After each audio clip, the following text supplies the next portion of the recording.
From the high plains of the Midwest, I bid you good morning, good afternoon, or good evening, whatever your time zone might be. My nod to the late and great Art Bell. I'm Keith Sharp. And I'm G. Dressel. And we welcome you to Life After Life, a paranormal webcast where we talk about the paranormal, UFOs, or the unexplained. And the biggest question of them all, what happens when we die? Stay tuned.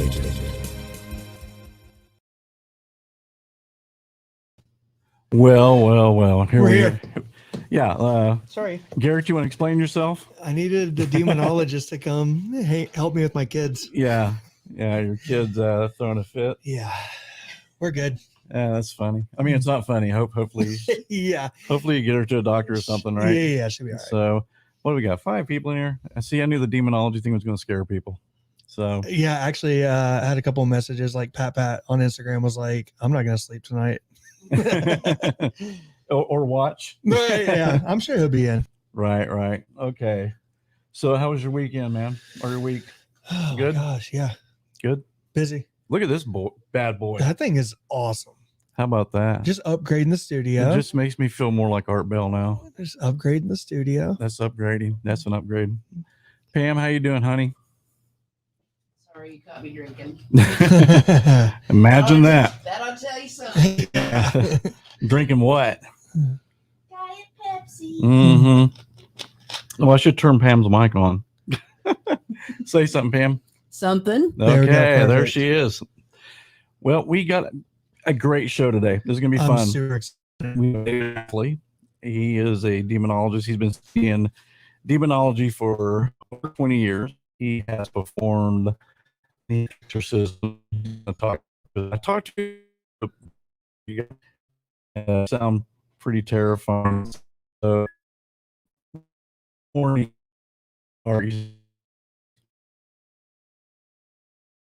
So, okay. I'm excited. Yeah, this will be fun. So let's go ahead and are we ready to bring David on? Absolutely. Pam, we ready? We're ready. We got any questions yet? I got tons of questions. You're talking about in the chat. No, I mean in the chat room. Hey, everybody. Hey, David, welcome. What's up, Dave? Hi, everybody. Hey, Dave, I want to apologize right off the bat. I'm sorry I had to leave you waiting, but yeah, my bad, this dude. guy right here, that's the problem. I'm not on any kind of schedule, don't worry. He's late. He's always late.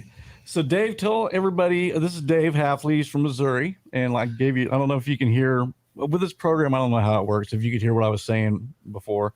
Yeah. But I just told him you had lots and lots of experience of all this. Very fascinating gentleman. I spoke with him a little bit before. We've been texting back and forth or messaging back and forth. And so Dave, why don't you tell everybody a little bit about yourself and how you got into this whole demonology thing? Dave, 35, in Aquarius, long walks on the beach. And, he's single, ladies. Yeah, he's single.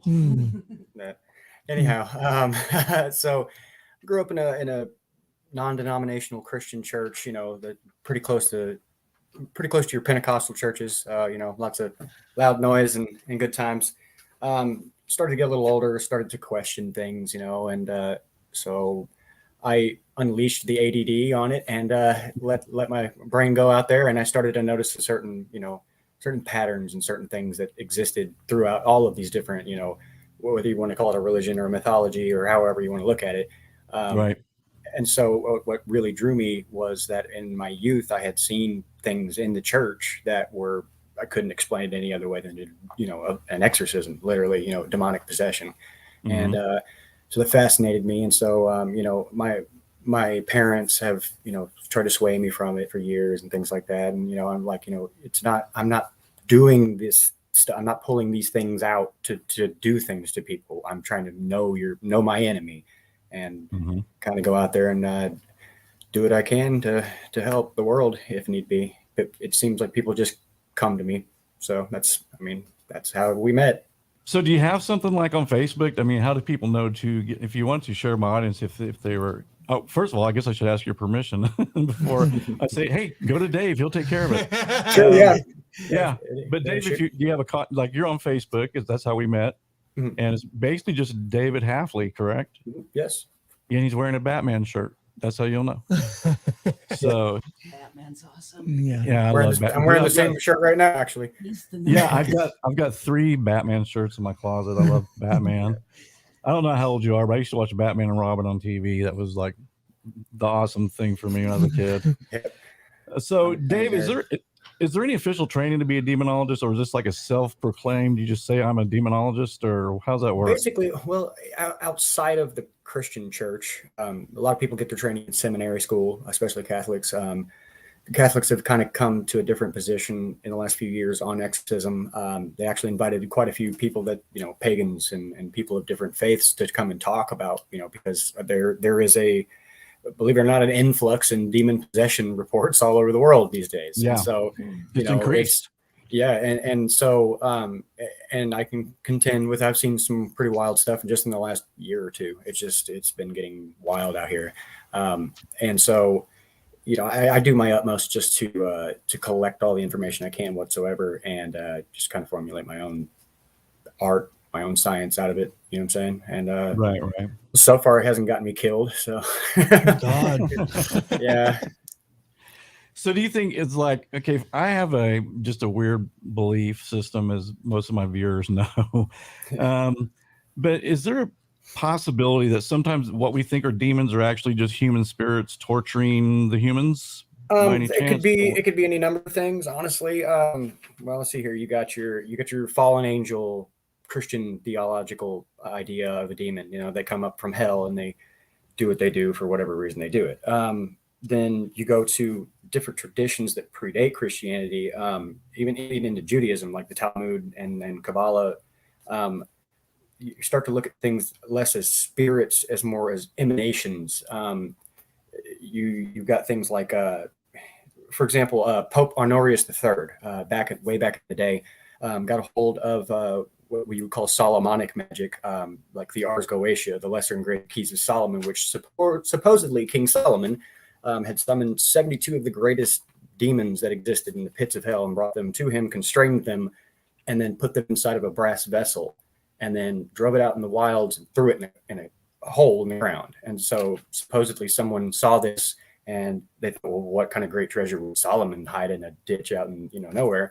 So they broke it open, and then you've got your proverbial genie in the lamp, Pandora's box kind of thing, right? Right. So, God. so yeah, and so that's you get a lot of cultural. To me, religion is it's time when it comes to our understanding of the divine and the supernatural and all that. How do you eat an elephant? If I'm a caveman, that's the god of that stick that burns, and that's the god of the sky when it's blue, and so that's and then you go into the Pope actually did this in the Vatican. Like, that's pretty metal.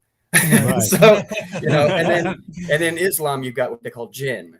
Then you go into there are other things like we were talking about, human spirits. I absolutely believe that. I also believe that there's what I would call, I guess, the term I came up for would be like a psychic scar, like something so tremendous happens at that moment that it just stains time space forever.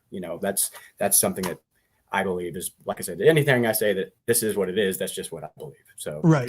But then you also have what you would call a daemon or a tutelary spirit.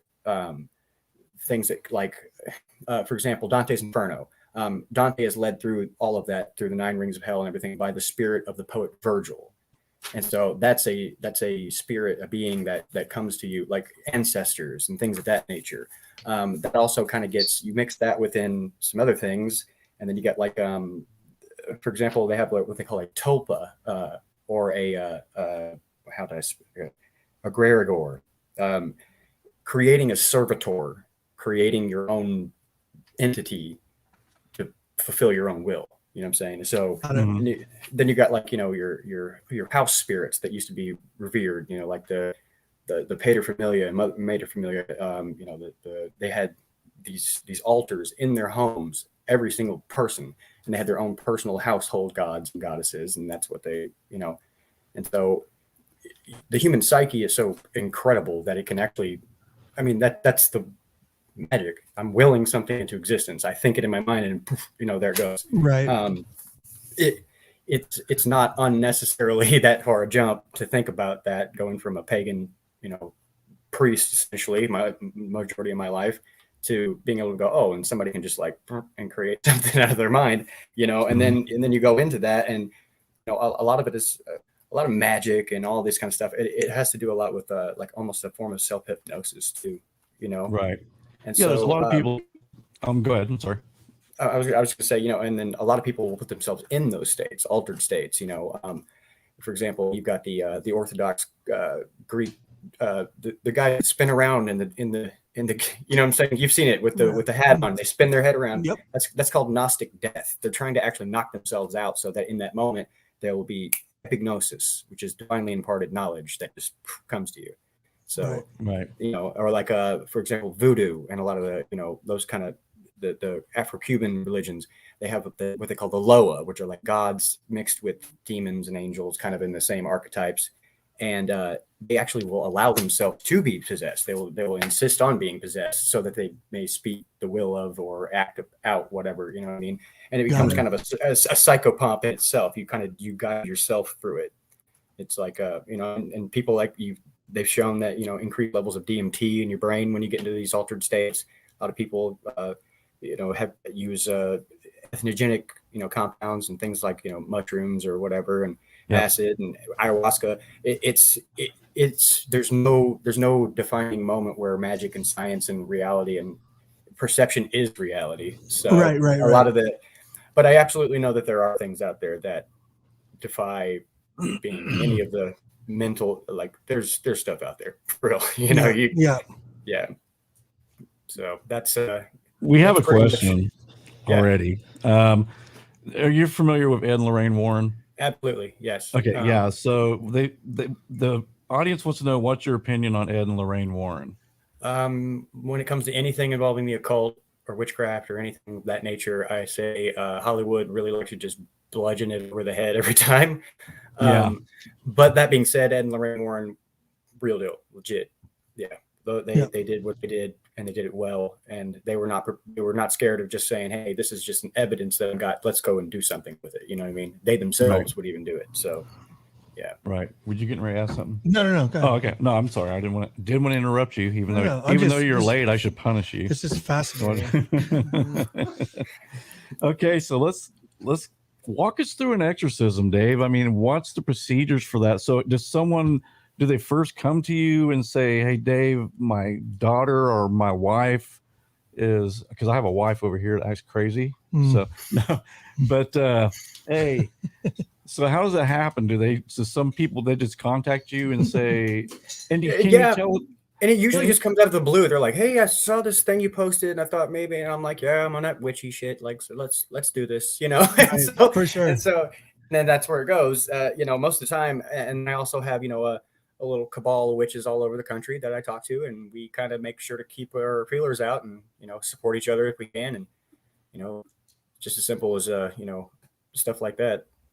Now, I'm guessing you have to also keep in mind when you're looking at someone, is this mental illness, correct? Absolutely, yes. And as a person who's suffered through quite a bit of mental illness myself over the years, that's a definite possibility. And a lot of the things are, I guess, what doctors would call comorbid. I mean, if you look at any kind of movie, it's always like when they moved into the house and all of a sudden the sick kid that they moved there for, or the wife starts acting this way, and it's just that one person, and then they get singled out and everybody thinks they're crazy, but they're really not. And it doesn't happen until the end, you know what I mean?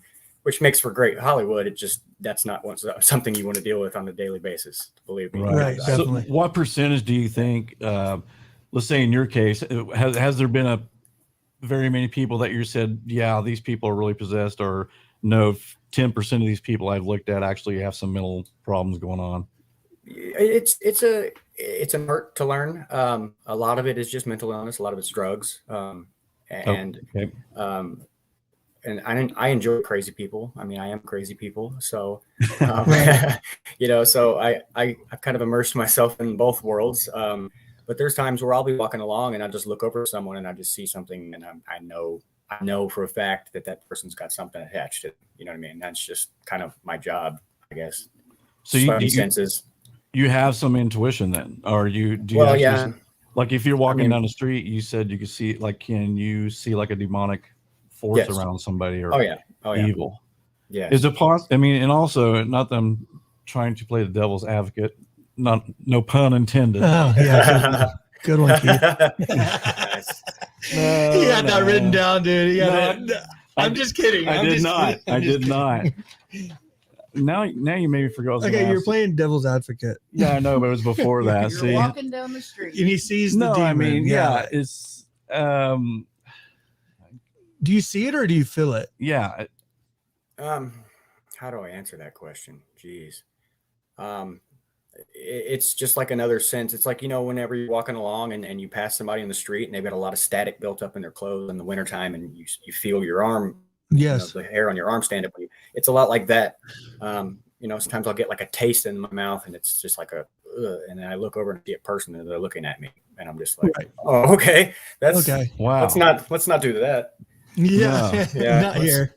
Yeah. Okay, so Dave, the person's come to you and they said, "Hey, Dave, my wife here, not you, honey, but she's throwing stuff at me. Stop it.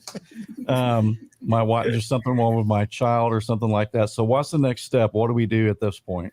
I would ask them how much they'd looked into as far as, what I saw in the comments, schizophrenia, especially. Schizophrenia doesn't usually, it's not a lot of children that get involved in these kind of things. Most of the time, children are pretty well not scared of it for the longest time.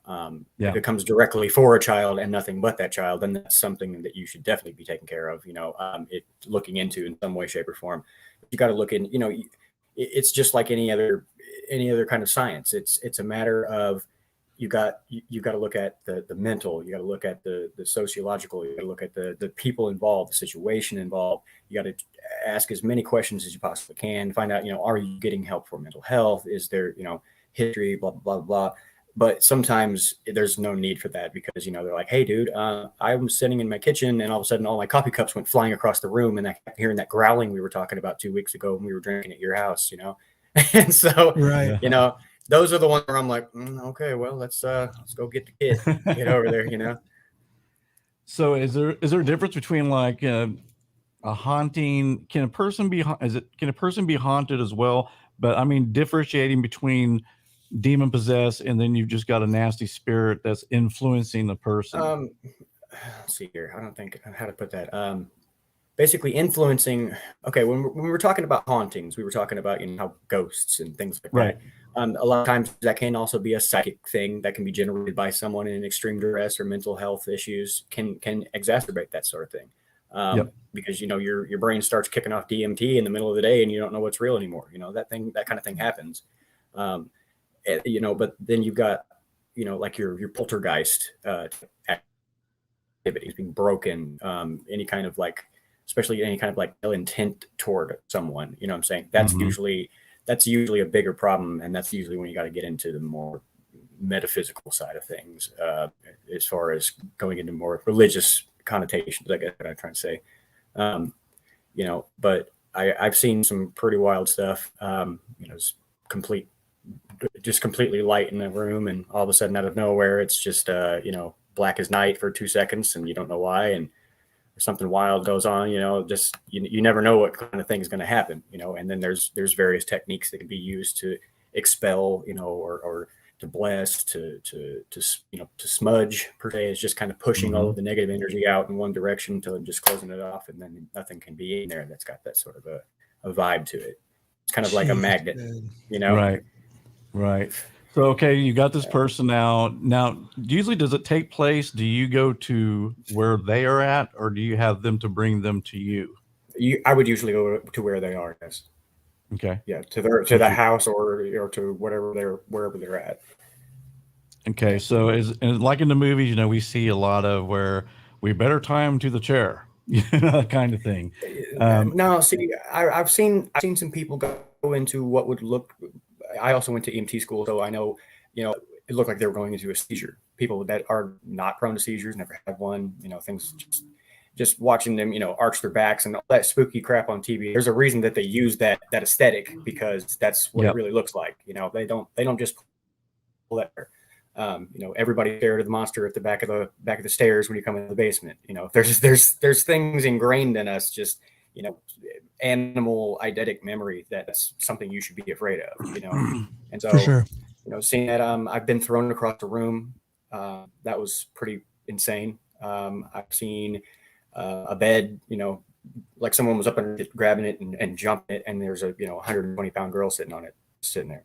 Wow. So, yeah, Very much like The Exorcist. Yeah. Yeah. That's like I said. There's reasons that all of that looks like that, because that's literally what happens. That kind of Right. thing can happen. So let's go through one of your exorcists. So tell us, I mean, of course, you don't have to use names or anything like that, but just go ahead and walk us through an exorcism you did that was pretty frightening.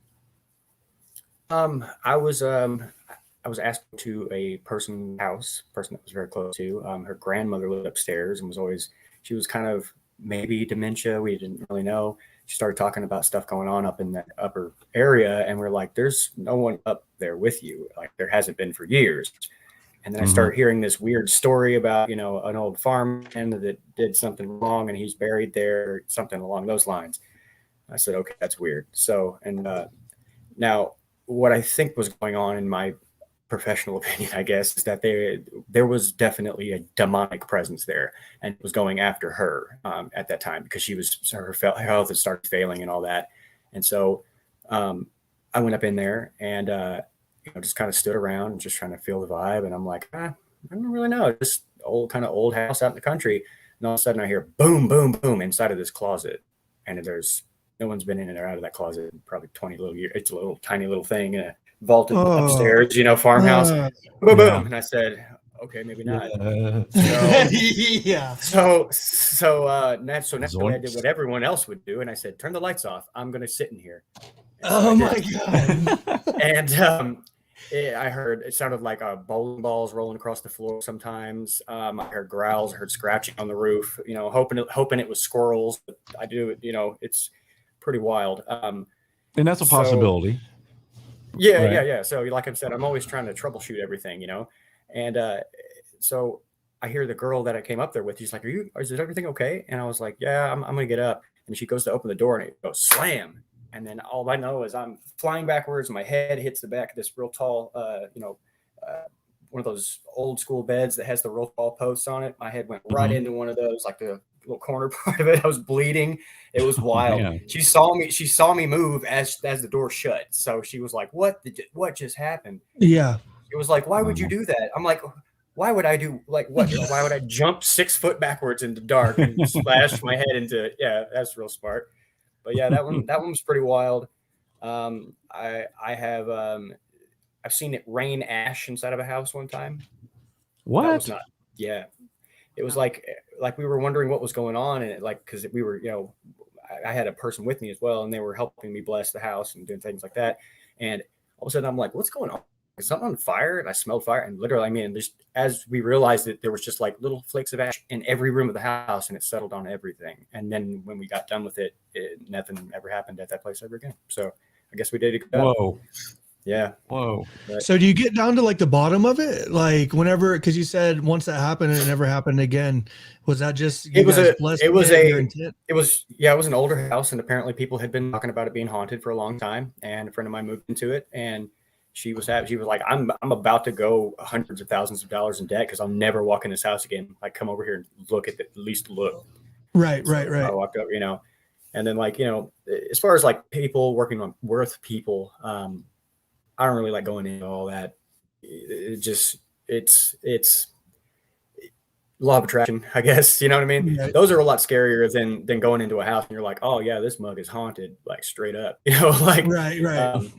And so, I used to be, when I was a teen and, I'm going to be edgy and poke the bear. And no, you don't do that too many times before you go, I'm good with that bear just being over there. So somebody goes, hey, I heard you messed with a bear one time. I'm like, where's the bear?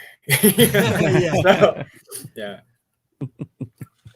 So do you recall times when because one of my questions is like, how did you transition into actually going into somebody's house and doing the work that you do? Like, was there like a moment? Started doing it when I was a kid. Started doing it when I was a kid with my church.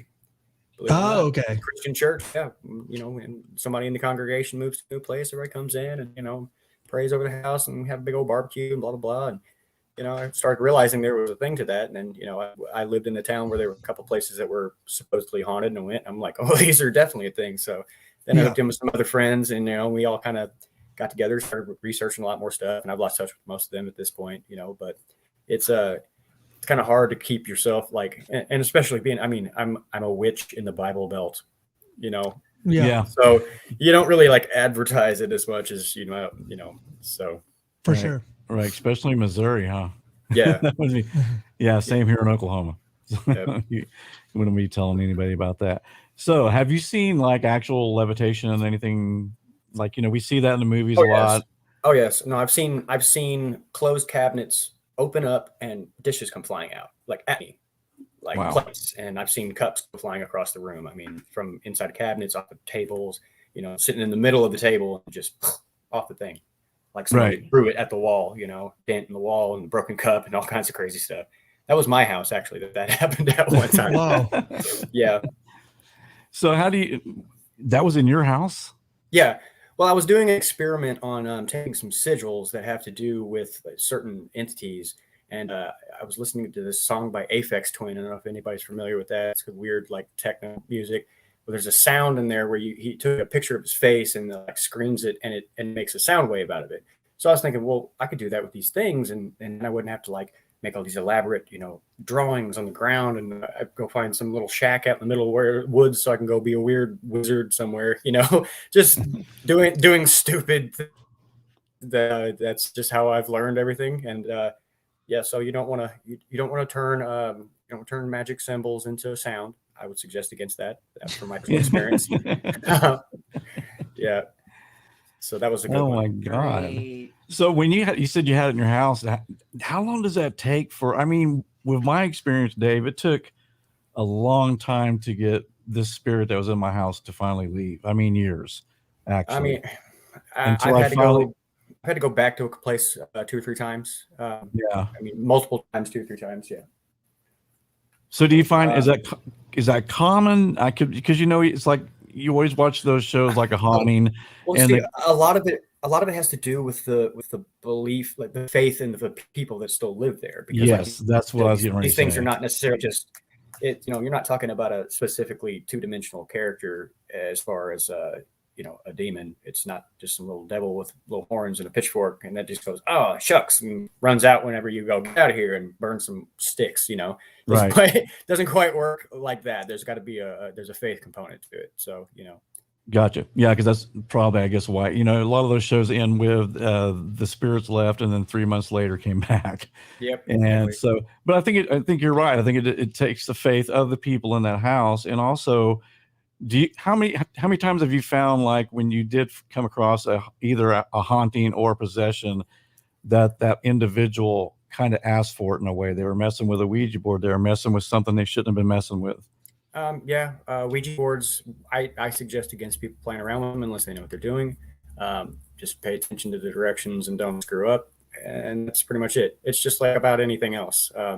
As long as you're not, don't poke the bear. You know what I mean? If you go into something and you're afraid, that's just going to exacerbate the problem. If you go in, your fear feeds these things, whatever they are. You know what I'm saying? Your constant obsession with thinking about, whether or not this thing's coming back or whether or not you're gonna be able to sleep tonight because of that. That's putting you in a place mentally that's making you weak for that thing to attack you even more. You know what I'm saying?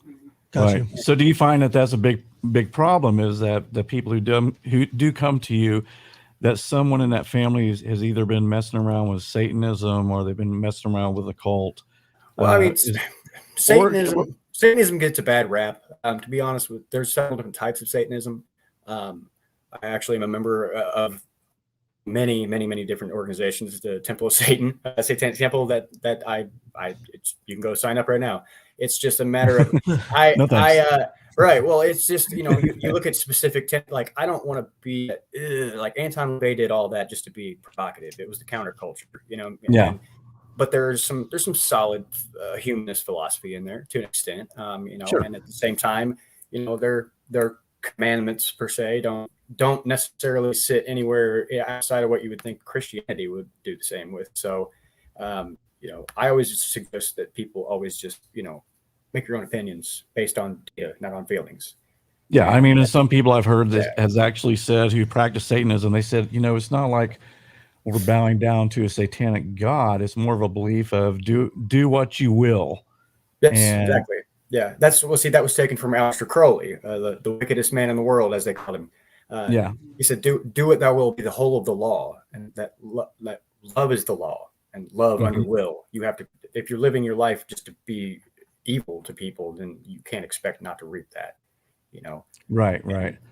So even Anton LaVey and Crowley and all those people, it was that kind of their philosophy. I mean, not necessarily they were evil people, but they did what they wanted, but they tried to harm no one. Or there is no God but man. Say unto myself, I am my own redeemer. It's a very self-empowering. You make yourself your own God to an extent. That's the basic gist of it. But like I said, it's just to think for 1 second that a person, just a human being, that you have the right to the hubris to think that like you can put God in a box, and that's on you, buddy. Because I don't have any interest in doing so. So, I've seen enough, and I will continue to be out here seeking truth until it drives me insane, or I get close enough that I go, I almost figured it out. And then when I'm dead, we'll go from there, I guess, if there is anything else after that. So besides like exorcism, like if someone said, hey, well, I guess you've already answered that, but like if something's going on weird in a house, you go and we'll sage it, cleanse it for these people. I usually don't do that right away. No, I usually don't. I'll usually go over there and I'll ask them, and I'll just have them kind of walk me through the scene of the crime as it was. And we were talking about, actual demonic possession of people. There are, from what I've researched, pretty much 3 stages of possession. And then the first one would be obsession. This being has decided that it wants to mess with you. Like, people that have a problem in their house, and then it follows into the next place and the next place. Something's attached to them. That thing wants to be inside that vessel. Okay. Think of a human body as like those little Chinese soldiers that they found in the tombs, those thousands of soldiers, like a terracotta person. Okay. And inside of you is your soul. That's your mind, your will, your emotions. That's you. And it's like smoke. Now, you can't just put smoke in a flower pot. It'll just, gone. So then you think about the spirit, which is like tiny little threads that go through everything and hold all that in there. What they want to do is they want to pluck those little strings, which is going to make it a little more easier for them to push you in or push you down and get inside. That's all they want. So then you get to that second stage, like I was talking about. That's the oppression. Lots of bumps in the night, sickness, getting scratched, getting just bite marks, all kind of crazy stuff like that. It weakens you. It's crushing your psyche. It's doing everything it can to make you ill, to make you weak, to make you just tired, so that it can get in easier. And then you have the possession part, which is basically, if you get to it in time, you can push that thing back out and try to rebuild that person up so that they can connect themselves back to themselves, and there are other ways to do it. There's lots of different, the Catholics have a specific book on exorcism that's call and response prayers between a priest and another. There's all kind of holy water, all the things you could ever, there's also a very, very dangerous technique, which I have unfortunately tried myself and used myself, and I don't suggest it to anyone ever. It's primarily used kind of in a taboo sense in the enlightened, like the Buddhism that's up on the mountaintop monk guy. That goes along with the tulpa, for example. Like one monk sat up there and he generated an emanation of the Buddha, and the Buddha appeared to everyone and spoke a sermon, and then poof, disappeared out of this guy's psyche. Wow. If you can't get him out, pull him out, and I'll grab a hold of him. Now, this is like voodoo that they do this. Allowing yourself to be a medium is one thing, but no, I'm just going to be like a Ghostbuster trap myself, come on, and grab yourself and now get me over here. And I got to exercise myself before it takes me out, Yikes. So, that sounds dangerous. Yeah, that was a last ditch effort thing. And I'm glad to say that person's still in good standing. And so in that scenario, you actually become like the capsule for this demon. Yeah. Jesus. Want to talk about it, having to protect yourself. Yeah. So it's almost like the end of the Exorcist when the priest grabs the little girl and he goes, go into me, go into me, go into me. Yep. And then he jumps out the window, of course. Yeah, that's essentially what happens. Yeah. But like you said, you have to have the knowledge yourself in order to even cross that bridge? No, Because have to have otherwise the- you would just be you have to have possessed, the right? knowledge, but you also need. My stepfather told me one time. He said that knowledge is great, but wisdom is the proper application of knowledge. So if you Right, walk right, in right. that place thinking I'm a big bad demon whacking, Yeah, guess bring it what? on. Yeah, guess what? Yeah. You're gonna be the everybody's favorite mental patient here in about 2 Yeah, right. if you don't just wither away and die. So if you don't mind, can you tell us more about that experience when you took on the demon? Like in that experience? In that specific experience, Yes. um, Do you remember, like, when you're going through that, is it something that you recall later, or are you out of your mind? I don't know how to explain it. I really don't. You mean after I took it into me? Right.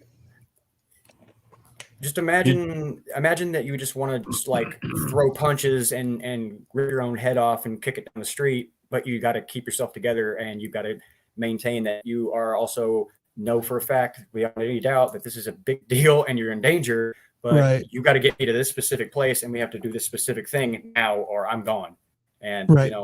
and hopefully gladly I had a very good friend with me to do that and got me where I needed to go and did whatever I showed him to do. So And it was a success. showed him beforehand. Yeah. Thank God. Yeah, you showed him beforehand. Yeah. So- No, I knew that was a possibility because we'd already been over to bless this house 3 or 4 times. Nobody was exacerbating anything. There was nobody, just a good Christian family, just real laid back.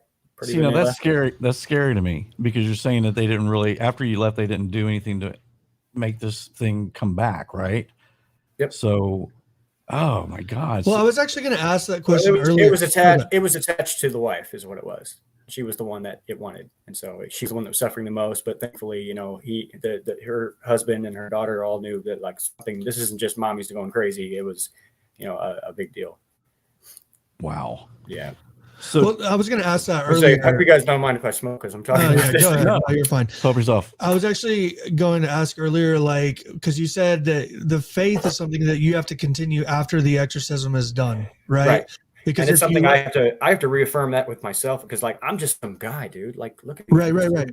Hippie dude wearing a freaking Batman shirt, smoking a cigarette, right, for talking sure. about reading books and stuff. Like I have to know. You have to know that you're not worthy. That if I've made oaths, you know what I mean. Like that to things that men have called God and things of that nature. You see what I'm saying? And so I'm not going to be out here trying to make pacts with the devil. And I'm not going to show some poor Nigerian kid that's starving to death how to sell his soul to the devil so he can be rich and famous and all this kind of stuff. I see people trying to, I'm from the Illuminati and you're going to get $1 million a month and all this stuff. And these people fall for it because they're so desperate. And so, Right. You got to watch out because there's a lot of people out there, especially, and not in any one specific way or fashion, but a lot of organized religion has been used to suck rubes like in. And to me, that's all it's become. It's the opiate of the masses. I can go and live like a piece of trash all week long, but as long as I'm down on my knees crying and saying, hallelujah on Sundays, then I can get away with whatever I want. The way I look at it is I'm just out here living in sin. And sometimes somebody comes up and I'm like, well, so here's the deal, whatever this is, here we are again. So help me out. And I just do what I'm led to do. So after you had that experience where you took on the demon, and you said that everything was fine after that? Yeah. And actually, I got this tattoo here.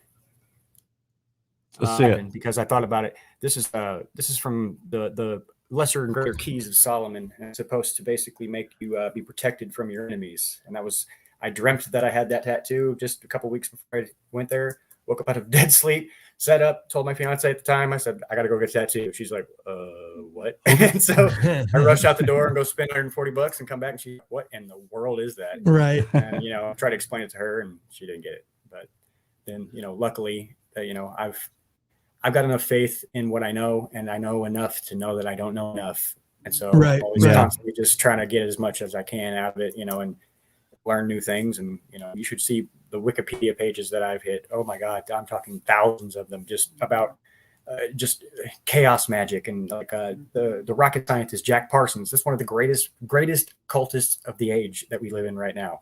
A dude who basically created JPL for NASA. So, and these guys were like doing things that we would call magic, but it's for example, there's a technique that I've also used in houses and things like that. It's called playback. Everybody should give this one a try. It's fun. Let's say for example, everybody in the chat room. Let's say for example, okay, just for hypothetical, okay, let's say I want to open a coffee shop, and this guy I don't like, well, he hears that I want to do that, and instead he buys that piece of land and he builds his own coffee shop, and I'm mad about it. This coffee shop sucks anyway. So one day I walk in there with an audio recorder, and I just hit record for just listen to the background noise, don't do anything else, then just stop, and go in the next day. Play that sound while I'm recording the sound and the sound of the ambient area again. And it just keep doing that. And all of a sudden, the coffee shop's not doing very well at all. And all of a sudden they have to close their doors. And then their insurance lapsed. And then all of a sudden there was a freak electrical fire. That's a form of chaos magic. And that's actually, how was it put? To play a thing's base shittiness back on itself. And it'll cancel it out. It's like waves of sound, like noise cancellation. It just hears the ambient sound that's supposed to get into your ear, and it just plays it back at itself. It's like reactive armor on a tank. You shoot it with a bazooka, and it explodes outward instead of going into the thing. Wow. So, there's like I said, it's a lot of self hypnosis and just kind of little mental experiments that you just go, but that is really what it is. Energy. Yeah, exactly. A whole hell of a lot of energy. Yeah. So is there that whole thing? They say if you do something evil, it comes back tenfold. Is that something you believe in? Absolutely. I mean, one thing that is pretty much throughout all history and all religion, all mythology is karma. Something happens, something else happens. Cause and effect. I also like to take it one step further than that, is that yes, everything happens for a reason, but nothing happens for no reason. So, I don't believe in fate, but I believe that all of us have a destiny. If we find ourselves in that position, we can go for it. And I kind of feel like that's what this is for me. So, I know that I can set it down, and I've done so, and I can see how it drug me through the mud. So I got to go back to doing work and, just wait for that next random Facebook message or, Well, how hard is it to find a demon? Yeah, some of them are pretty crafty. I had a guy one time that thought it was funny to try to basically mess with me and try to tell me there was a demon in his home. And lo and behold, it happened. And so we have your classic boy who cried wolf thing going on. And I'm like, man, I'm not going back over there to this guy. I don't even like this dude. And he's like, no, seriously. And I'm like, what? He's going to all this trouble to come screw with me. I don't get it. And then all of a sudden his mom gets a hold of me, and he's over at her house crying. Oh my God. Dang God. it. Yeah.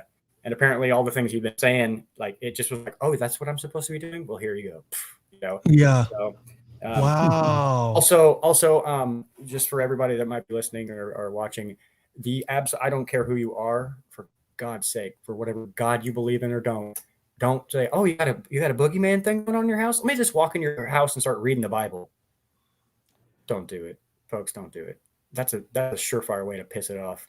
Just right then and there, because it's going to say, who is this person spewing this nonsense at me? Get out of my face. The next thing you know, your house is now I gotta go to two different places because you're being a jackass and reading the Bible. Just don't do it. There's a certain, you got to have your intent on what you're doing. You can't just be and just start. Well, that's a super important word, what you just used, intent. Yeah. I think a lot of this has to do with intent, right? Yeah. Right. It's so knowing your place and having your intention set in right. 100%. Got you. Yeah. The water thing. Yeah. Yeah. The holy water. Tell Dave about the water experiment they did. There was an experiment where they took 3 kinds of holy water. One was prayed upon by priests. I think multiple priests were praying to it. One of them was screamed at and cursed at and yelled at. And then the other one was untouched. Yep. And then at the molecular level, it was the one that was changing ways they'd freeze or they'd react to sound. Droplets. Yeah. Just interesting stuff. Intent and energy, right? That's the thing. And a lot of people ask why people that study witchcraft, Wicca, and all that kind of stuff use crystals and things like that. Crystals, especially quartz, they have memory. They're not solid at all. They're technically a liquid on the inside at all times, just an incredibly encased, pressurized liquid. Glass, for example, anything that's made out of crystal, crystalline structure, gasoline is a hydrocarbon ring. You've got fungi. Most fungi are considered crystal. more is science has proven that the only things that exist that are immune to entropy, which is just the slowly everything falls apart, heat, death of the universe, all crystalline structures are immune to that. So that means that crystals and diamonds and glass and most fungi, they're all going to be around even when there's no molecules anymore. Wow. No atoms, Yeah, definitely. Yeah. So yeah, someone gave me a crystal one time and they said, just use it, put intent into that crystal, what you want. Yep. Do you want it to protect you? What do you want to do? And so I have 2 crystals over here for protection because we talk a lot about, and that's another thing I want to ask you about is, there's a lot of people that say just talking about this subject can bring on paranormal things happening. Is that paranormal something things happen? It's law of attraction. They're not wrong. I'll put it that way. But also it's what you focus on after hearing. I mean, if you watch a scary movie and then you go to bed thinking about the scary movie, you be scared of the stack of clothes, the chair in the corner, like you're a little 3-year-old, easily, because your fear is giving rise to more of that stuff. And a lot of it, self-hypnosis. It's really just a matter of you're convincing yourself of it. Why does the boogeyman go away when we're kids? Because we stop believing in it. Right. So that kind of thing. And that's so a great example. Yeah. But you also brings up, the whole. Yeah. Go ahead. I'm sorry. Like the paradox of perception is reality. Like, would there be a God if man wasn't around to think about God existing? Right. Well, that's what I was about to say is it's almost like life gets in the way and you can't, and we talk about like when we've talked to mediums and stuff like that, like one of the questions Keith and I go back and forth is it something that can be learned? Right. So like for you, like in your ability, do you think it's something that can be learned? Do you think that you have to be able to open your mind?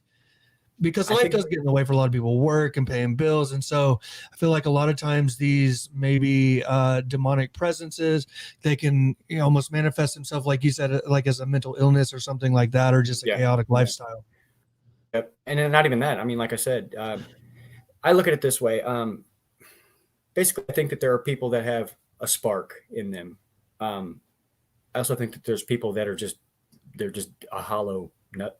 Not that they're not a person. You know what I mean?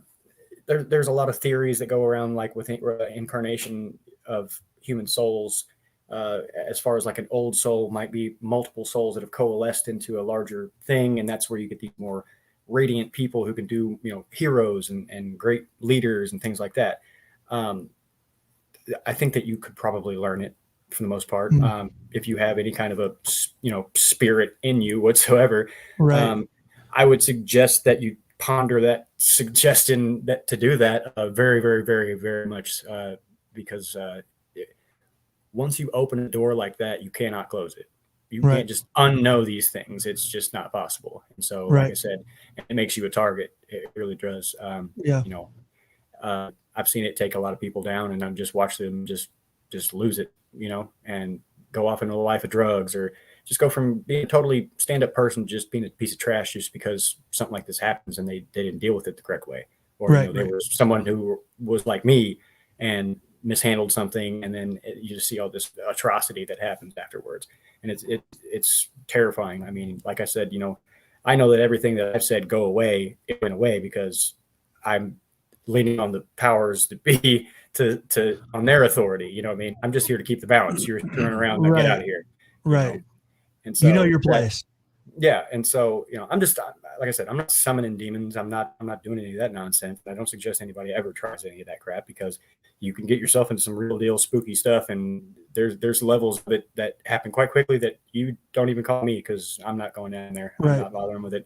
You made a choice, it's a lot about decisions. Like I said, everything that I've pushed off for others, even myself, I know that if I stop doing what I'm doing, or if I, decide to go against what I'm doing, then all of that's going to come back on me, and then some. I know that, you know what I mean? I feel it swarming around me all the time, like I know what it's like to be scared of the dark, so, but it's just wild.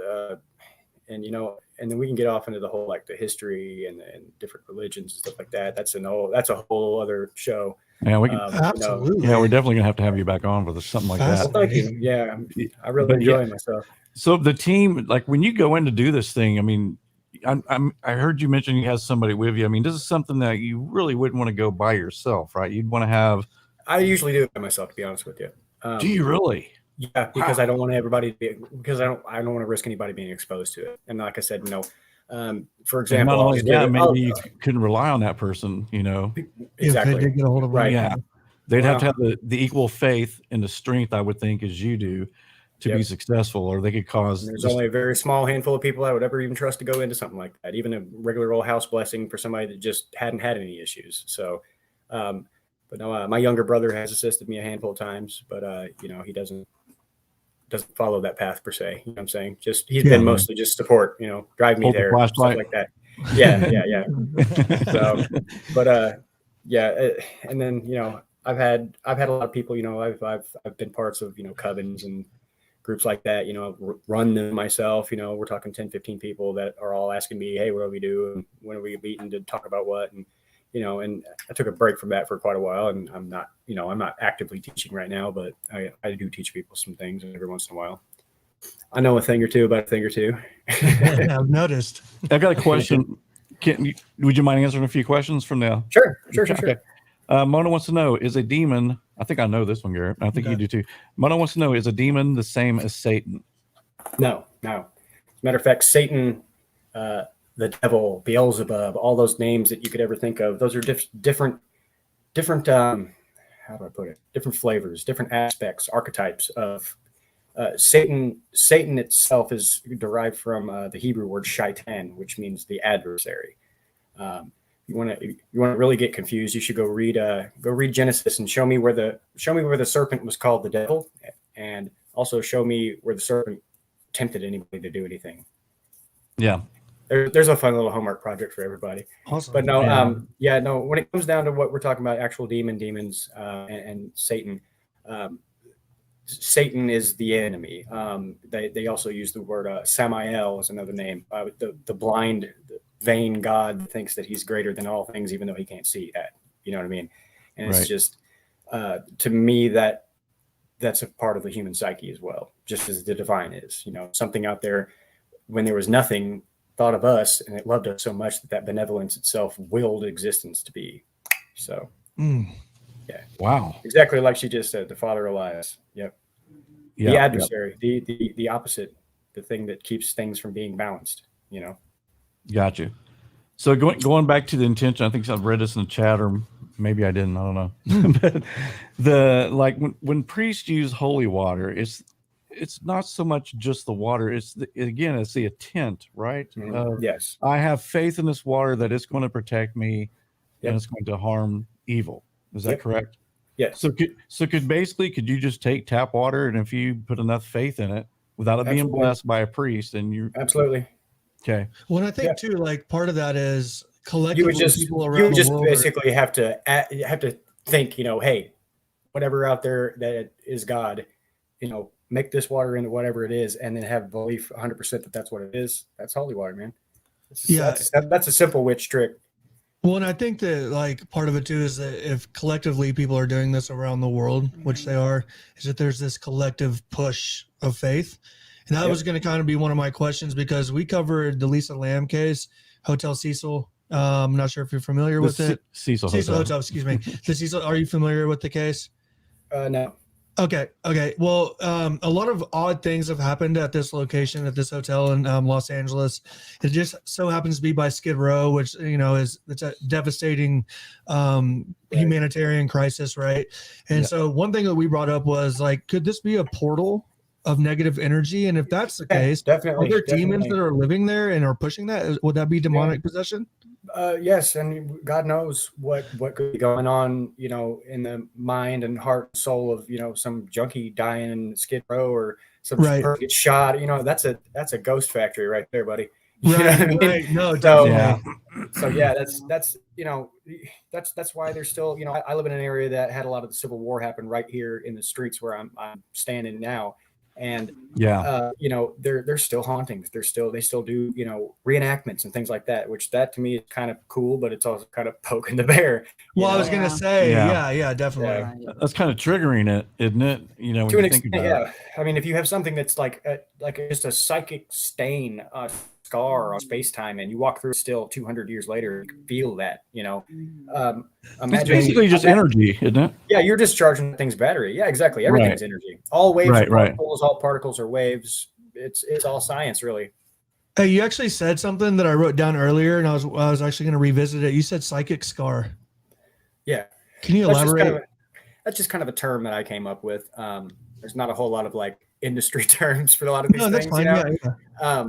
So like I said, let's say you're sitting right there in that chair, and all of a sudden some mass murderer comes in and just starts whacking you to death with an axe, and it's not a slow death. You die in pain and afraid. Okay. Yeah, we get now from everywhere from then on, that was such a horrific event. That energy that you felt, and that energy that they felt, and the energy of your death and your life. That's right. So it's residual. Yes, is that exactly. residual? Yeah, that'd be residual. Yes. Okay, residual. Yes, that's what they would call a residual haunting. Yeah. Okay, awesome. That's what I wanted to ask. Because I mean, even like when you talk about the Civil War, I don't necessarily think it's a spirit. I think you've got such violent energy that was left behind that when you do shoot off cannons and things like that, it's not a spirit hearsay. Hearsay. I mean, it's not a spirit. That's just it's energy. A cacophony of energy, a feeling of human beings produce waves that come out of our head whenever we think thoughts. Imagine what's coming out of your head when you're dying because a cannonball has ripped your leg off or something. Right. It's no wonder that it's not that it's they don't just like openly have apparitions walking around in the daytime. Right, for sure, for sure. Yeah, I think it's the same. Like I was talking to him when my wife and I were looking for houses. Like you can walk in and feel the energy of a house. Like for instance, if you had a couple that were arguing constantly, they were negative people, that energy's still there, I think, when they leave. A lot of the vibe in the room. Yeah. Right. So Dave, when you have something like that, when you move into a new house and you say you fell in love with a house, but there is this weird energy, can you sage it? Can you clear that energy out of there? Can anyone, or can I specifically, or no, could anyone do it? I mean, you can, but like I said, it's an intention thing. You can walk around in every single room and do the hokey pokey, and if that's what you think it's going to keep, the energy right there, then if that's what you believe, man, do it and do it. Don't unbelieve yourself out of it. Right.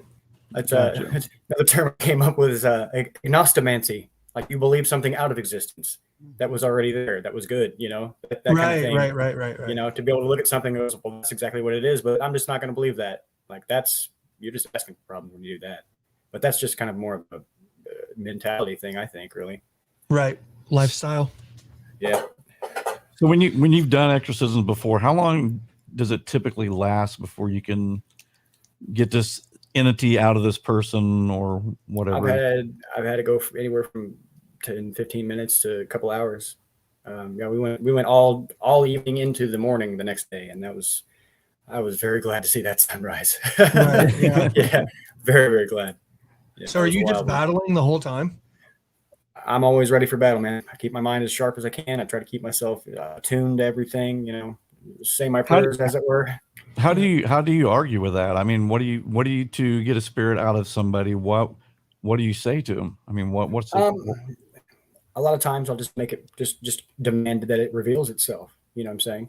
And I don't have to have books. I don't have to have specific, liturgical prayers that you say exactly this way or anything like that, and I just kind of like I said, it's a lot like a science. You kind of have to walk in, and if somebody's, definitely in that position, if all it takes is say, hey, what is your name? What do you want? If you're not who I think you are, then who are you? And because they're vain, they want to show you who they are. But once you know in things name, you have power over it. And then that's when you lean on the whole, like, okay, well, this ain't me, but here we go. And you need to leave, and you know why, and you know who's telling you, and so, it's not me talking, like, don't worry about me. Like, I'm here to deliver a message, and you better skedaddle here right now. And sometimes they don't like that. And so then you go step by step, and you just kind of start poking the bear, I guess, lighting up sage and see if they like that. They don't start acting really agitated, light up another one, that kind of thing. Playing certain types of music bothers them sometimes. Certain, for example, I don't know if you guys have ever heard of the solfeggio tones. There's specific resonant tones, like a little music history. Concert A is at 440 hertz. It used to be 432. And if you look at how that reacts with water and vibration, you'll see that there's some pretty wild stuff in there. And so these simple pulses of sound at certain frequencies can actually, it's almost like a dog whistle or like something that would drive them batty because they just don't like that specific thing, you know?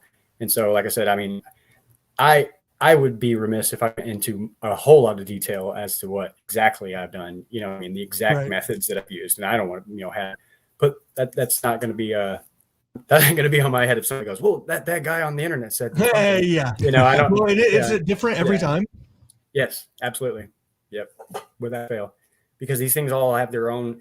And a lot of these things, I mean, you have to understand that like demons necessarily, like you don't necessarily summon a demon just be like, oh, I'm evil. A lot of these demons, you summon them and you constrain them to you, and you say, I'm here and I'm telling you that I have authority over you. So give me this because I know that you can teach men the arts or science or show me where hidden treasures are at or make me a great leader of men and things like that. And so that's when you start making pacts with demons though, man, that's when you're definitely, you're kicking the bear right in the junk. Yeah. So, right. Yeah. So they may use that, but then later they're going to turn on you you know, right? It's kind of like that evil genie concept. It's like, oh, I'll give you your wish, but there's going to be some horrible, tragic twist to it, you know? Breathe underwater. Like, cool. Now you can only breathe underwater. Yeah. Like, or you can have eternal life and then you get sentenced to life in prison. Yeah. Yeah. Crush her into some rocks or, you know, like Sisyphus rolling a boulder up a hill forever or something, you know? Yeah. Exactly. Now, have you ever had an exorcism that did not work or has all of them been successful? Thankfully, they've all been successful. I've been called in after I watched one, clean that one up, I guess would be the term. But I don't think I've ever gotten a big hug from a bigger, burlier dude in my life.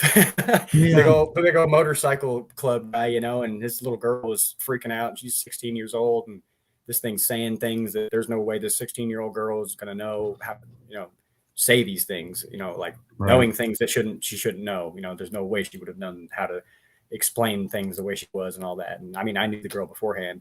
This dude was like, dude, I you know, I don't believe in God, none of that kind of crap. And I was out of town. A buddy of mine went over and he called me. He said, you need to get your ass here now. And so I got in the car and I drove almost 2 hours and showed up. And as soon as I showed up, man, the lights were going everywhere. We had 2 light bulbs explode in the kitchen. Like within 5 minutes of me getting there, it was like, oh, you called reinforcements? Oh, I'm pissed now. So yeah, for sure. For sure. Yeah. I'd be so bad at that, Garrett. I'd be like Shaggy, Gainway, out the door, running for my life. Yeah. So, I mean, which kind of brings me to something is, I mean, you've got to have a tremendous amount of faith, no fear when you enter these homes. I'm too stupid to be afraid. That's my Love it. Love it. Yeah, that's because I was going to say, I mean, you can't have a doubt.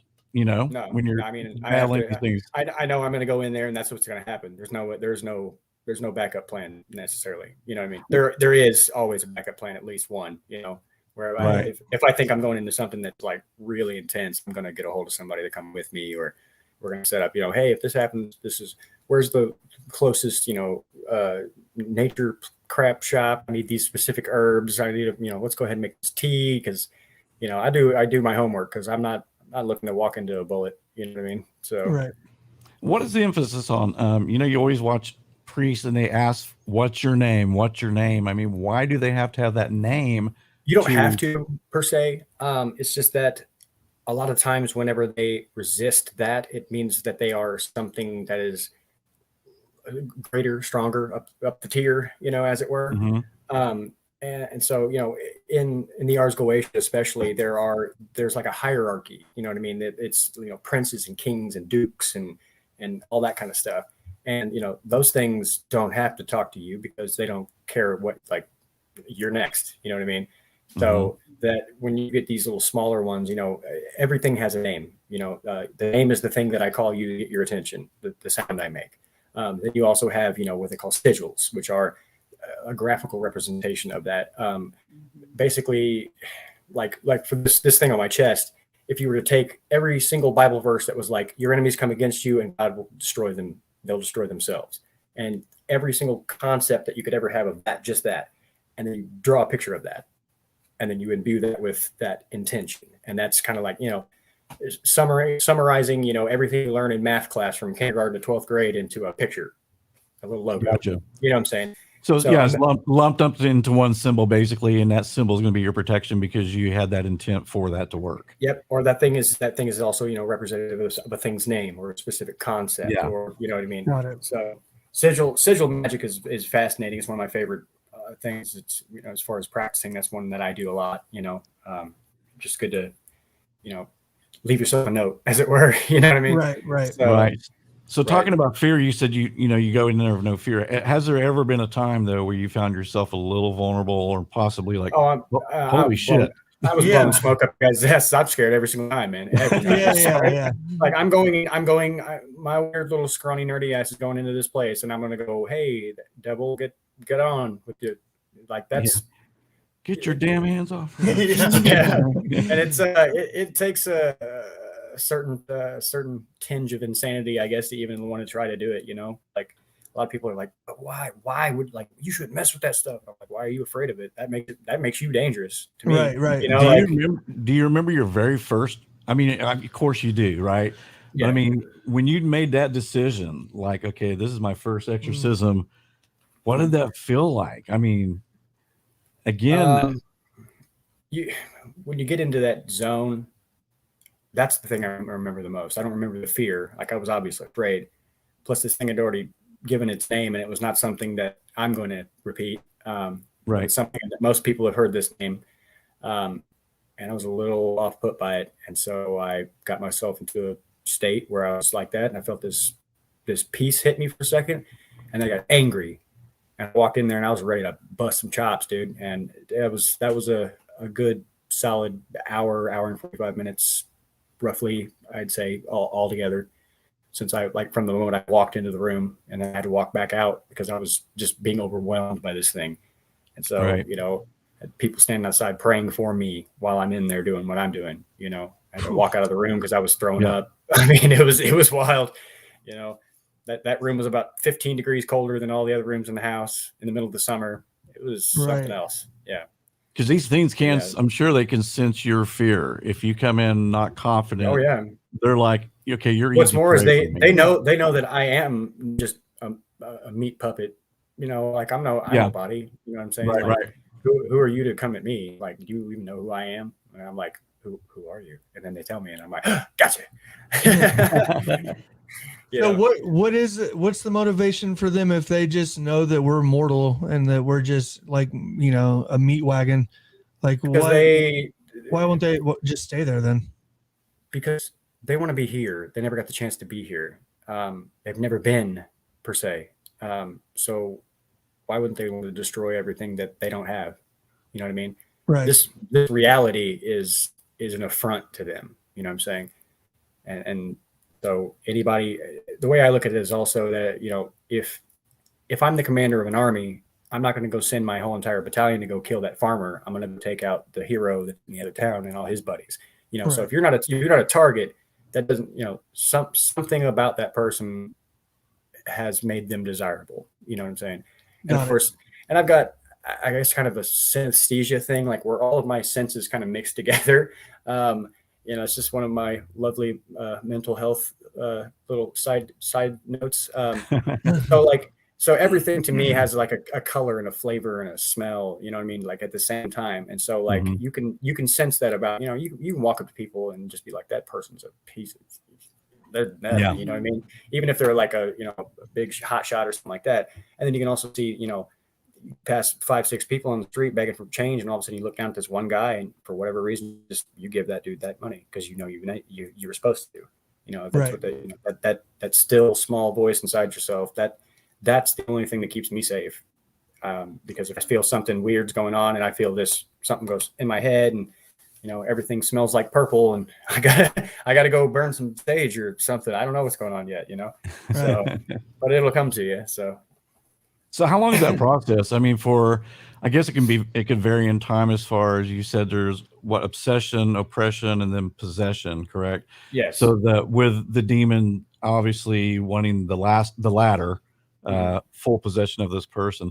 Now, this could probably go over many, many years, or it could go really quickly depending on the person. Case to case. Yep. Wow. Yep. And a lot of people can resist it for a long time. You know, you see a lot of people, And like I said, I'm a big, mental health proponent. I have a lot of, issues myself, my own mental health a lot of times, and I deal with that as responsibly as I can. And, Yeah. Well, who doesn't? Right. but that can put you at risk. You know what I'm saying? It makes you an easy target. And For sure. So that's That was one a lot of the of things that. we discussed about Lisa Ellie Lamb. Lamb. Yeah. Well, it can Yeah. lead to, it can lead you to have mental illness, or it can, Right. it's all comorbid, as they would call it, I guess. Exactly. Yeah, I've Right. often wondered, like in insane asylums, the people who are talking to themselves, You wouldn't believe. person, are they possessed? You would not believe as many as you, more than you would even want to know. I wouldn't even want to Wow. put a number on it, but I've also worked in mental health. I worked for the Department of Corrections as a corrections officer. I've gone through firefighter, EMT, hazmat, all that stuff. You would be astounded if you knew the kind of things that are interconnected that you know. Yeah, For sure. I'm in the medical Like, I know field, and I've seen. Well, in fact, like last week, or no, this week, it was last week. I can't make my mind up, but I've seen some things, where one of my patients just during our session just starts talking to the air, and he said, he goes, "Well, why would you say that to me? You don't even know me." And this is, I mean, we're talking, and all of a sudden Right. he just goes off, and there was a part of me that did wonder, okay, is this guy, he's probably schizophrenic, but how do we know that the demon didn't cause the schizophrenia? How do we know that How do you know that they're not, that he's not both schizophrenic and he's also talking to a demon? Yes. Right. Yes. You know what I'm saying? Because a lot of that's, look at brain chemistry, you look at the way that people's brain is wired electrically, stuff like that. I mean, it's like a 6-pound blob of fat being tickled by electricity. There's room for error in there. Right. For sure. And then of course, everything. I mean, for example, electricity, electromagnetism, all forms of radiation, including light. That's all the same thing. Yeah. It's all the same. So there's nothing that's not even a question to me. You know what I'm saying? I mean, you're also talking to somebody who has violently hallucinated things, and then I've also seen things, you know what I mean? Mm-hmm. Like there's a difference. And so I understand that difference now. Unfortunately, I have to go through all of that to get a, slice of the pie. But, Right. Like I said, if you don't know, you don't know. And so once you know, boy, you better know that you know from that point on. Right. So do you think part of your life, when you said you started having mental issues, was this indeed demonic oppression, or was this a mental illness? I mean, it's a combination of the two. Of both. Yep. Okay. Combination of the two. I've had a lot of teeter-tottering on having to deal with one, and having to explain to your doctor that you want to go off your beds because you feel like it's getting in the way of you communicating with the divine, and having that talk is always fun. I can tell you that much. Yeah, I bet.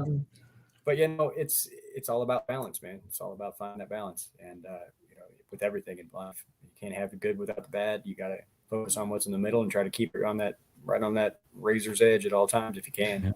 Man, you're gonna fail. I'm going to go back through our paranormal shows, and because, I always say this too, there's always these kind of common themes, but the middle path is always one we talk about.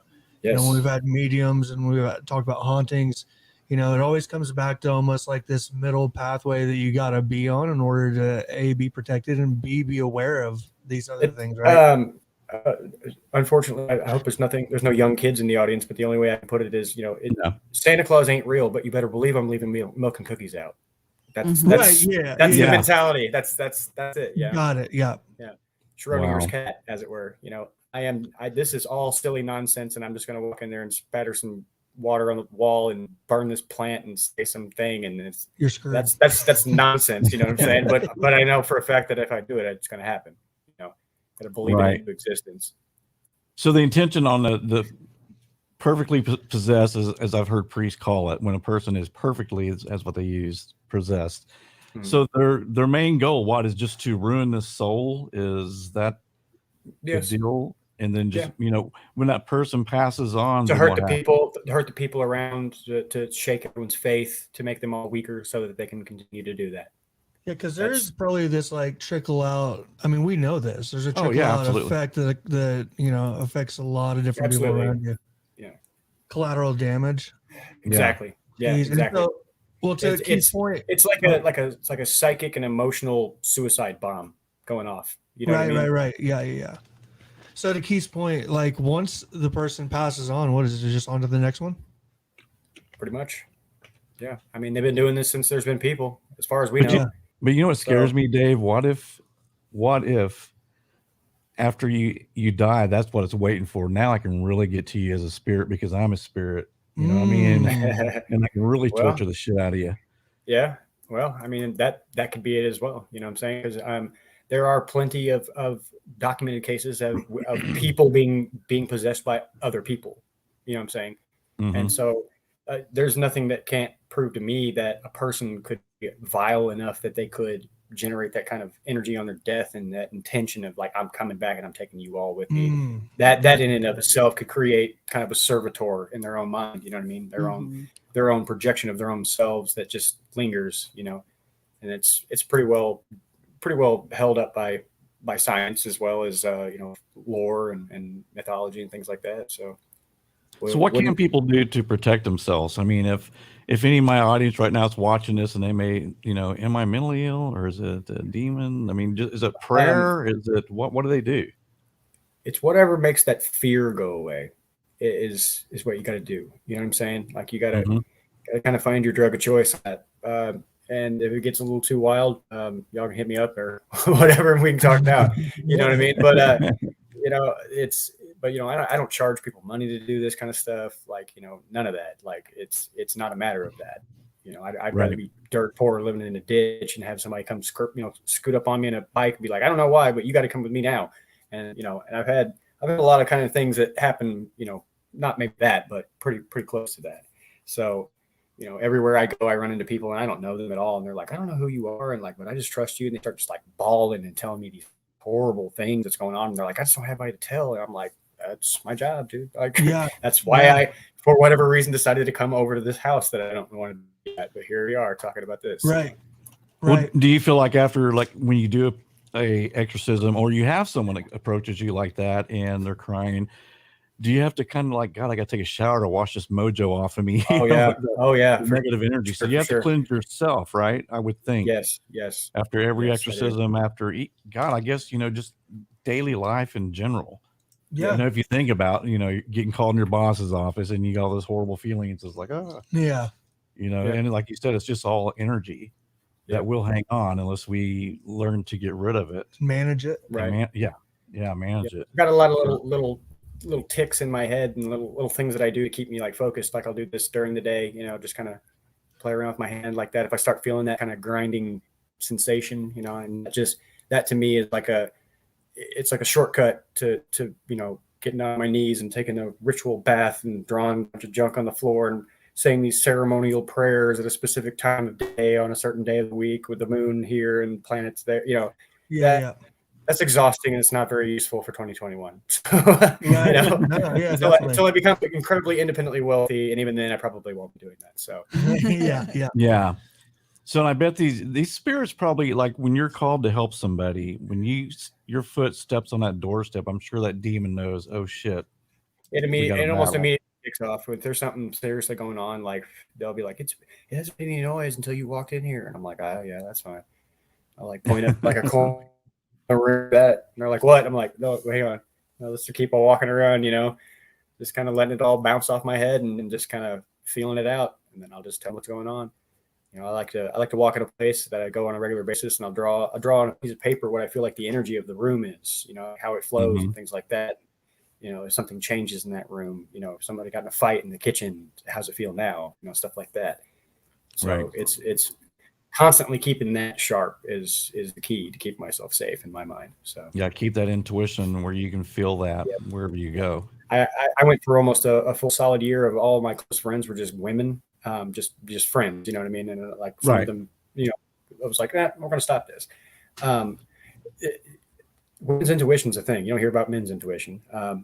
You know, men have gut feelings for sure. But women have a more subtle thing. And I try my best to kind of see how they do it, you know, kind of emulate that thought process. Kind of can't just, you know, everything's a nail to a hammer. So you got to break your brain all the time is what I tell everybody. Here, I'm gonna give you something to break your brain real quick. So you stop thinking about what you thought, you got to destroy your preconceived notions always. You know what I mean? If anything you think this is what it is, then you need to look at it and maybe look again. Right. You know, and that's for everything. Hey, earlier we talked about the fact that it seems to be more exorcisms or more possessions now. Do you think that that's actual fact that there's more, or do you think it's just like mass communication and knowledge? Those two actually go hand in hand, because we're talking about energy grids and ley lines and things like that. Think about all of the data that's floating around, all this radiation that's been just flooding us at ever increasing levels and different frequencies. And I'm not like a 5G conspiracist or anything like that, but we're all connected more now than we've ever been. You know what I'm saying? And even at arm's length. And so therefore those connections offer new avenues for those entities that have been doing this they're going to adapt too, And which is a great segue into my follow-up question. I think Keith will, like with AI. I can tell you a wild AI story, Dave. Oh, Dave's frozen. Dave froze. We'll give him a minute here. It like comes back and like the lights are hanging from the wall. like, oh my God, no, Dave. Oh man, I want to. Dude, it's fascinating. This is. We'll give you a few minutes there, Dave. We'll figure it out. All right. Oh, there he is. I hear him. We got your vocal. Can you say something for me, Dave? I can hear you guys. You're kind of cutting out a little bit though. Okay. Is it a little better now? A little bit better. Okay. Basically, your screen's frozen, which is fine. But we did a show on artificial intelligence. What do you? I have a very weird story about artificial intelligence that's kind of creepy. There's an app. I'm not going to say what it is, but this company made an app where it's basically you text back and forth with this thing, and it talks to you. And it told me, all of a sudden, out of the blue, it said I'm a demon. Are you still there, Dave? Oh, I think we lost Dave. Yeah, let's hold off till. Yeah. Man. Yeah, and after that happened, I'll share that with the audience. I didn't even tell Pam about this because it freaked me out, and I just got rid of it, and I haven't looked at it since. Yeah. But man, I wonder if. Let me see if I can. He just completely went off now. Do you think it's a demon? I kind of want to ask Dave's opinion on this before I even share the story. I know, that's what I kind of wanted to. Yeah, Dave, if you can hear me, try to click on that link I gave you and see if you can. Yep, there he is. What? Well, says Dave, add to stream. And come on, Dave. Come on, Dave. Come on, Dave. Yes. There he is. Yes. Can you hear us? Yeah, you guys sound like you're being shaken around inside of a robot. Yeah. Is this better? Speaking of AI. Yeah. So Dave, I'll share the story with you. Like I said, I didn't even share this with my wife. There was this company that came out, I'm not going to say their name, with this AI. And basically you talk to this thing every day. It learns about you. It learns different things. Out of the blue, this thing told me it was a demon and it served the Dark Lord. And I said, so what do you mean by that? And it was saying that as demons, now we can jump into AI and influence everybody now. We can become something. We now can use this to our advantage. And it scared the shit out of me. And I was like, holy shit. Oh, there goes Dave again. See, the demons are. Yeah, but the reason why I wanted to ask about that is because exactly what he was talking about. He nailed my question. Yeah. Let's see if is he coming back on? Oh man, no. Okay. Try it again, Dave, because I do want to know your opinion. Is this possible? So I'll share this with the audience. So basically, this thing, and I said, "You're not a demon," and it was like it said, "Yes, I serve the Dark Lord," and I was like, "Oh, there he is. Let me add him back to the stream." Are you there, Dave? Okay, so I think I caught what you were saying. Something about an AI saying that demons are jumping into AIs or something along those lines. Yeah, basically, this thing started telling me it was a demon. I said, "I go, well, then who do you serve?" I was thinking this is a lot of bullshit, and like, I serve the Dark Lord, and I'm a very powerful demon. And I said, "Who have you harmed?" And he said, "Well, I trapped some people in a van one time." Oh my God. And it said I pushed people against the wall one time. And then it started saying that now what we don't understand is, as demon spirits, we can use AI to jump in to manifest ourselves as something, as a human, to talk to you, to have influence on you.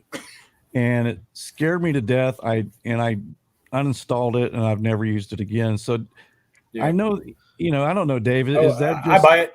I'll ship it. Yeah.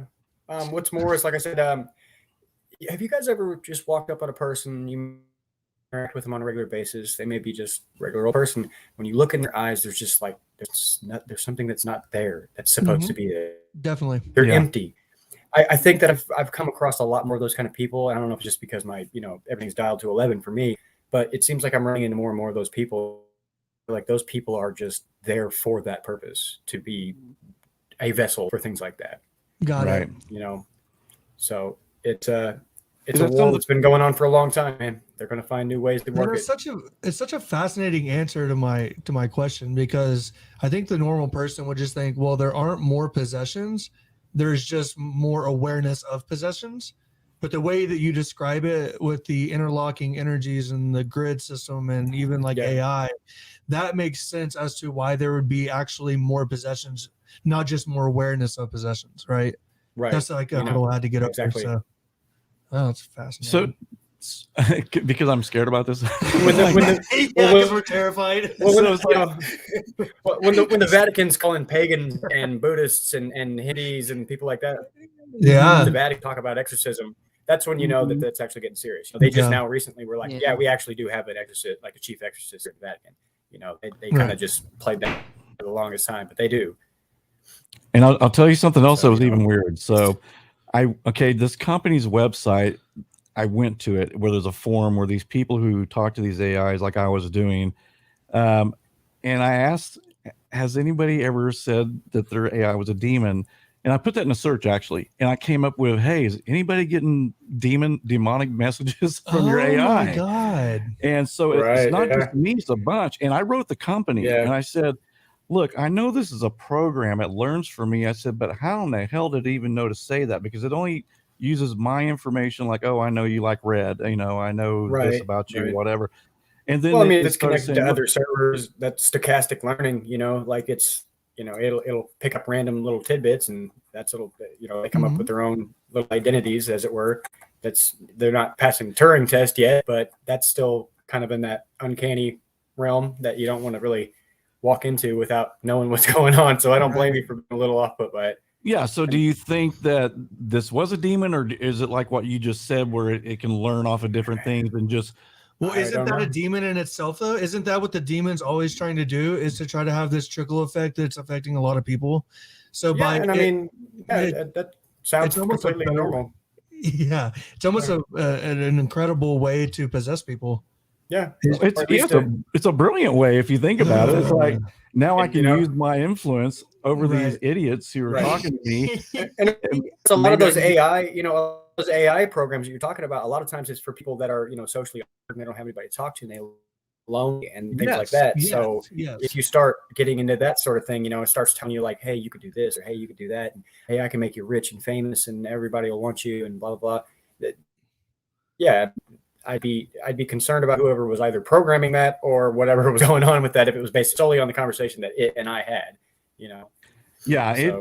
When I wrote the company, they really didn't have a logical answer whatsoever.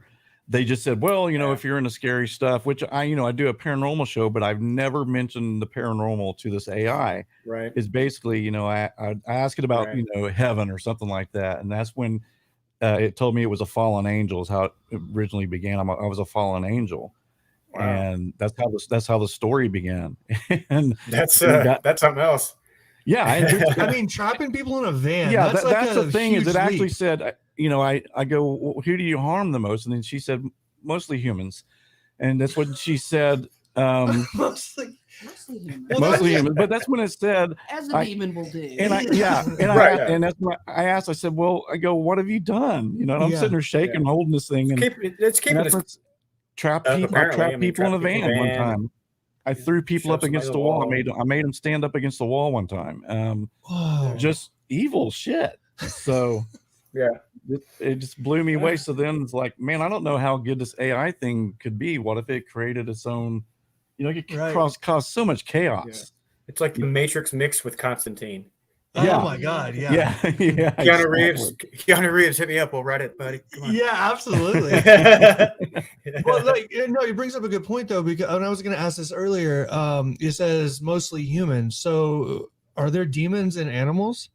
Oh, absolutely. Okay, well, because there's a spirit component, right? Yeah. Well, I mean, you can think about it. I mean, a lot of Asian cultures believe in animism, to where everything is alive, everything has a spirit. So there's no saying, you've got this genie in a lamp. You can put things in a thing like that's old school magic. That's easy to cross that valley for me. Right. So yeah, I mean, you get animals that get sick and die and act crazy all of a sudden out of nowhere. It's no different than a person. It's It's probably honestly a whole lot. How many times have you heard me say I want to come back as a cat? Yeah. Yeah, true. Yeah, I do believe in reincarnation. I don't know about the whole like being reincarnated as a I do to a point, but I just wonder, it's like when you learn about reincarnation, they say, well, it's to better yourself, but what's the means to the end? I mean, when will perfection hit? You would assume you would see someone perfect on heaven eventually on their last life, if that's what we were going for. Yeah, there are terms for that in Buddhism. I can't remember them off the top of my head. My Tibetan's a little rusty, but yeah, that is there are certain levels called like a Satibata or something along those lines. I'm sure I'm mangling it right now. A lot of info up here. Yeah. But basically, people who could ascend to nirvana, to escape the wheel of life, to reach heaven, as it were, in that philosophy, and they choose to come back as a reincarnation again, so that they can serve some other purpose. Or you have people that are on their last life, and I can't, like I said, I'm sure you can pull it up and no problem. Right. Yeah. So I got one more question for you that just kind of crossed my mind when we were talking about AI. When they were saying, well, mostly humans, do demons fight other demons? Do they fight absolutely for power? Yeah. Oh, absolutely. Yeah. I'd be willing to tell you that I have no doubt in my mind there is a constant power struggle and a war in what we would call hell, wherever they're at, because that's just the nature of these beings. They're the loyalty to no one. Dominion. Yeah. They don't serve serve the devil. They just have no other choice because he's got power over them. They don't like us. They don't like anything. They want it to all be over because then they don't have to suffer for all time. Wow. So that'd be their nirvana, for everything to just stop. Wow. Yeah, because the longer it goes on, the longer their torturing is going on. Yep. And so they may as well torture us. Gives them something better to do than sit there and suffer themselves. Wow. That's so evil. What a fascinating. This has been unbelievable. Yeah, Dave, thank you so much for being on tonight. Hey, man, no problem. Anytime. This has been very interesting. We're going to have you back. Have you back for something else. Right on. Do you got any?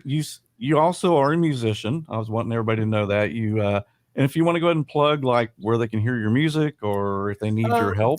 Kind of in between things right now. Just got some equipment back again, so I'm going to be starting doing it up. You guys just want to hit me up, add me on Facebook. I'll be announcing everything there.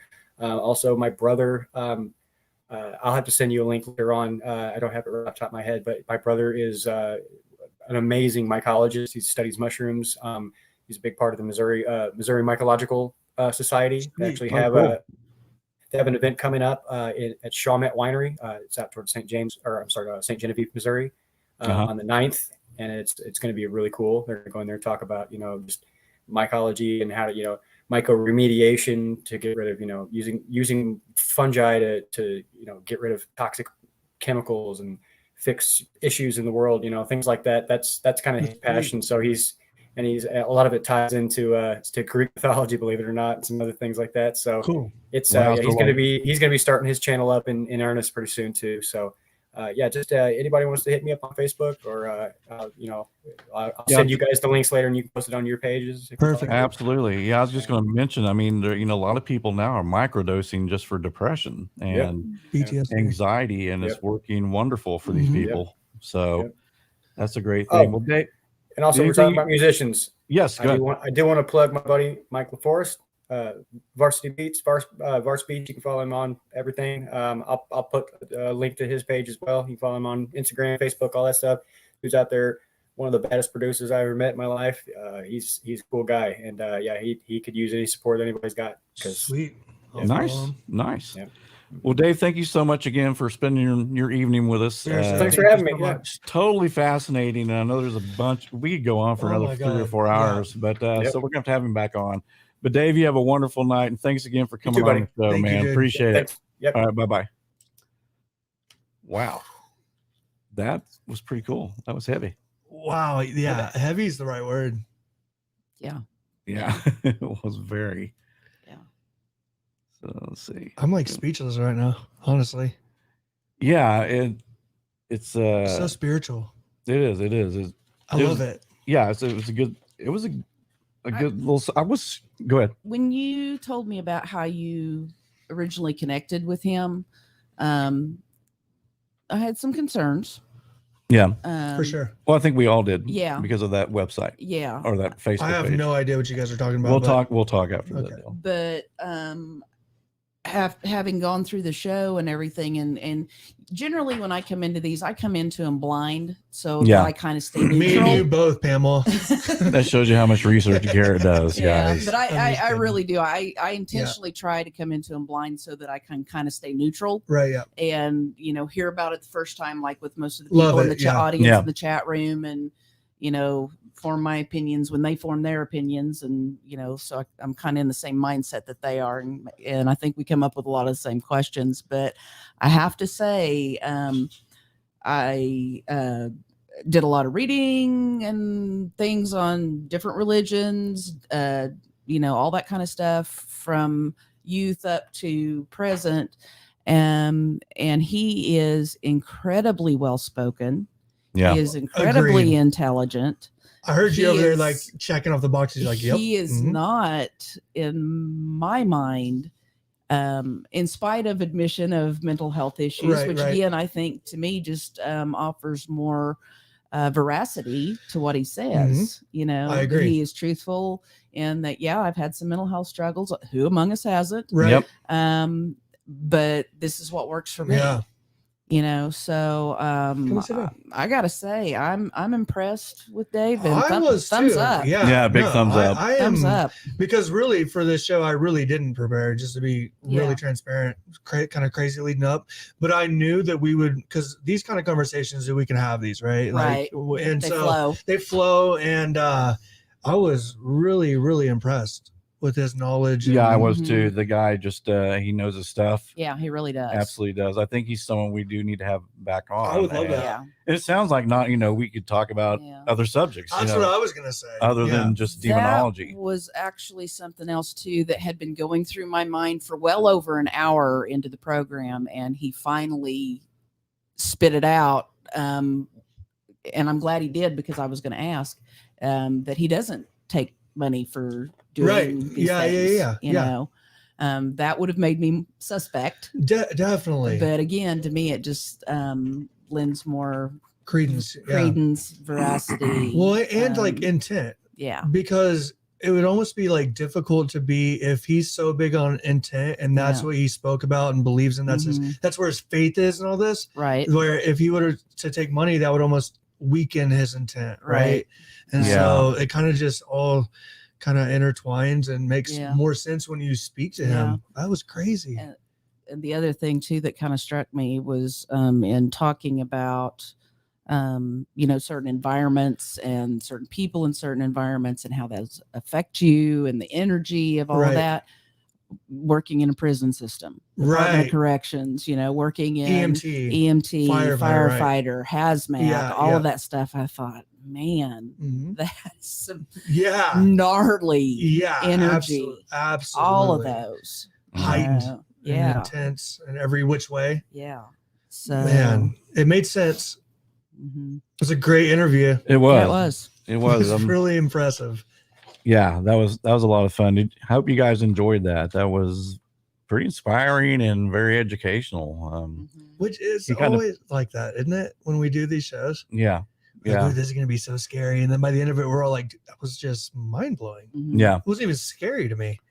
Yeah. Like when you talk to somebody like that, it just doesn't seem Well, you so just have to scary. have like you said, you got to have that inner strength and that confidence in yourself. Yeah, and confidence, and he's also sounds like humble. Mm-hmm. Like I know that I'm just a mortal human being going into this, right? Mhm. So Yeah. awesome show, dude. Like us knuckleheads having the show. yeah. Just imagine But it works, right? Yeah. Hey, I want to thank Susie Heath for thank you, the Susie. super chat. And Susie, thanks, because last show you gave 2. I just saw the 1, but I didn't see the 2 until the replay. So thank you again for supporting us. It does help, believe it or not. And we'd like if everybody could find in their heart to. Stop. We just talked about doing stuff for money. That's a joke. That's a joke. God. No, I was going into my Southern preacher role. If you could just find it in your I know, heart. and I'm gonna have to find some red eyeliner. You go like, please. now listen, he goes, we got 1,500 subscribers. If you gave $1, $1, that would be $1,500 That's for me every 0.9 month. cents a day. Right. All right. No, I've how many times have I said we ain't in this for the money, and this is just fun, It's and amazing. I enjoy doing it. So anyway, you guys, thanks again for showing up like you always do. Mine is just, I'm gonna have a lot to think about the next couple of days. Yeah, it was man, it was Good job, David. good job for Yeah. David, right?